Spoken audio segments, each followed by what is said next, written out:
மதுரை காஞ்சி. இந்த நூலை இயற்றியவர் யார் அப்படின்னா மாங்குடி மருதனார். பாட்டுடை தலைவன் பாண்டியன் நெடுஞ்செழியன். இவரை தலையாலங்காலத்து செருவென்ற பாண்டியன் நெடுஞ்செழியன் அப்படின்னு சொல்லுவாங்க.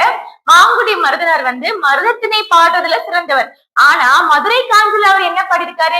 காஞ்சி திணை பாடியிருக்காரு. அதுவும் மதுரை மாநகரை பத்தி பாடியிருக்காரு. மதுரையின் அரசரை பத்தி பாடியிருக்காரு. அதனாலதான் மதுரை காஞ்சி அப்படின்னு சொல்றாங்க. இன்னொரு விஷயம் என்னன்னா, மாங்குடி மருதனார் பிறந்தது என்னவோ நெல்லை மாவட்டம். ஆனா அவரு சிறப்பா பாடினது மதுரையை பத்தி. அடுத்து பாருங்க, இதுல 882 அடிகள் இருக்கு. இதுல 354 அடிகள் மதுரை மாநகரை பத்தி சொல்லுது. மாநகர் பாட்டு, காஞ்சி பாட்டு, கூடத்தமிழ் இதெல்லாமே மதுரை காஞ்சி இந்த நூலுக்கு வழங்கக்கூடிய வேறு பெயர்கள். மாநகர் பாட்டு, சுப்பிரமணியபுரம் அப்படின்னு ஒரு படம் வந்துச்சு. அதுல மதுரை குலுங்க குலுங்க நையாண்டி பாட்டு பாடு அப்படின்னு ஒரு பாட்டு வந்தது. மாநகர் எது? மதுரை. இப்ப மதுரையை பத்தி பாட்டு சுப்பிரமணியபுரம் படத்துல வருது. மாநகர் பாட்டு அப்படின்னு சொன்னவர் யாருன்னா சாவே சுப்பிரமணியன். அதுக்காக ஒரு சின்ன ஷார்ட் சொன்னேன். அடுத்தது பாருங்க, காஞ்சி பாட்டுன்னு. காஞ்சி அப்படிங்கிற வார்த்தை மதுரை காஞ்சி அதுல இருக்கு, அதனால காஞ்சி பாட்டு. கூடல் தமிழ். கூடல்னா எது? மதுரை. நான்மாட கூடல். இந்திரன் 7 மேகங்களை அனுப்பி மழை பொழிந்து மதுரையை அழிச்சிட்டுவான்னு அனுப்பி விடும்போது இறைவன் 4 வாயில்களிலும் 4 மேகங்களை அமைத்து அந்த மழை மதுரையை தாக்காம பாதுகாத்தாங்க. அதனாலதான் நான்மாட கூடல். கூடல் தமிழ்.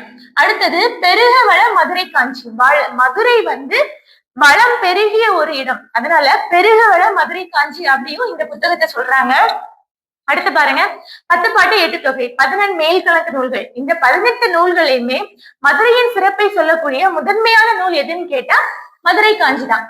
இதுல இன்னொரு விஷயம் நம்ம என்ன நோட் பண்ணோம் அப்படின்னா, பெருகவள மதுரை காஞ்சி இந்த புத்தகத்துல பாருங்க 782 அடிகள் இருக்கு. இதுல பாதிக்கு மேல் 354 அடிகளும் மதுரையை பத்தி தான் சொல்லுது. இப்ப மதுரையை பத்தி சொல்லக்கூடிய அடிகள் அதிகமா இருக்கு. அதனால பெருகவள மதுரை காஞ்சி. இந்த பாடல்கள் எல்லாமே அதிகமாக ஆசிரியப்பாவால் எழுதப்பட்டது. ஒரு சில இடங்கள்ல வஞ்சிப்பாவும் விரவி வந்திருக்கு. இதுல ஒரு வரிகள், பொறிமயிர் வாரணம் கூட்டுரை பயமா புலியோடு குழும. வாரணம் அப்படின்னா யானை, புலி. யானை, புலி முதலான வனவிலங்குகள் இருந்த வனவிலங்கு சரணாலயம் இருந்ததை பத்தி சொல்லக்கூடிய வரிகள் தான் இது. இப்ப வனவிலங்கு சரணாலயம் இருந்ததை சொல்லும் வரிகள் எந்த நூல்ல இருக்கு அப்படின்னா நம்ம மதுரை காஞ்சி அப்படின்னு சொல்லலாம். அடுத்தது பாருங்க, மதுரை காஞ்சில மதுரையை பத்தி என்னெல்லாம் சொல்றாங்க? மதுரை மாநகருடைய அழகு, வளம் இதெல்லாம் சொல்றாங்க. அங்க இருந்த கோட்டை கொத்தளங்கள் எவ்வளவு சிறப்பாக இருந்ததுன்னு வர்ணிச்சு சொல்றாங்க.